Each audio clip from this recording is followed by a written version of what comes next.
বৃহস্পতিবার সন্ধ্যায় কুশমন্ডি বিধানসভার বিজেপি প্রার্থী তাপসচন্দ্র রায়ের সমর্থনে মানিকরে জনসভা করেন সুকান্ত মজুমদার। এদিন মন্ত্রীর পাশাপাশি সভায় বিজেপি প্রার্থীসহ অন্যান্য দলীয় নেতৃত্বরাও উপস্থিত ছিলেন। এদিন সভা মঞ্চে বিভিন্ন দল ছেড়ে একাধিক জন সুকান্ত মজুমদারের হাত ধরে বিজেপিতে যোগ দেন।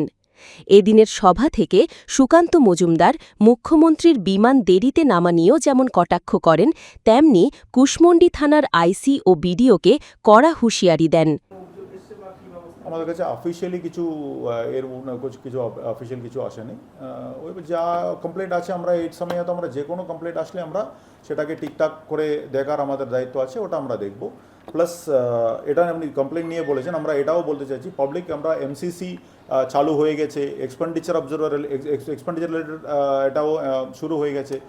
সি ভিজিল অ্যাপ তো আছে, পাবলিক ওটার মাধ্যমেও কমপ্লেন দিতে পারেন। আমাদের কন্ট্রোল রুম আছে, এখন তো 24/7 আমরা কন্ট্রোল রুম আছে এখানে। সো কন্ট্রোল 1950 ওই নাম্বারে আমাদের যে টোল ফ্রি নাম্বারে পাবলিক কল করতে পারেন।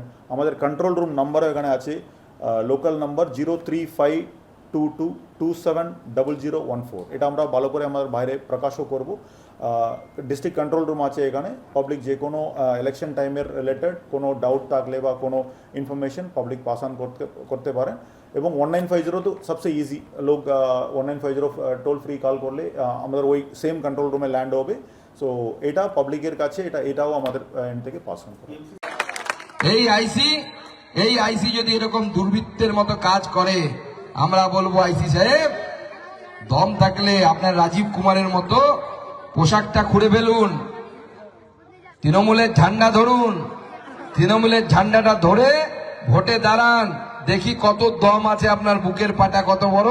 তখন আপনার ডিজে কিভাবে বন্ধ করতে হয় আমরা দেখিয়ে দেবো, আপনার ডিজে বন্ধ হয়ে যাবে। এবং তার সাথে সাথে সে আইসি আবার ফোন করে করে, আইসি নাকি আবার কল সেন্টার খুলেছে, সব টিএমসি নেতাদেরকে ফোন করে করে বলছে কাজে নামো, কাজে নামো, কাজে নামো। আরে তোমার এটা কাজ নাকি রে ভাই? তার জন্য মাইনা দিই আমরা। আমার আপনার ট্যাক্সের টাকায় আইসির মাইনা হয়। মমতা বন্দ্যোপাধ্যায়ের পৈতৃক সম্পত্তি থেকে, অভিষেক বন্দ্যোপাধ্যায়ের পৈতৃক সম্পত্তি থেকে মাইনে হয় না। আমি আইসিকে বলে যাচ্ছি পরিষ্কার এখান থেকে, আমাদের প্রার্থী যিনি হয়েছেন তিনি তো কমপ্লেন দেবেই, আমরাও লিখিত প্রয়োজনে কমপ্লেন দেব। যদি আইসি না শুধরায় আমরা তার নামে লিখিত কমপ্লেন দেব। তিনি আরও বলেন, যদি আইসি নিরপেক্ষভাবে কাজ না করেন তবে নির্বাচন কমিশন সংবিধানের 311 ধারা প্রয়োগ করে তাকে বরখাস্ত করতে পারে।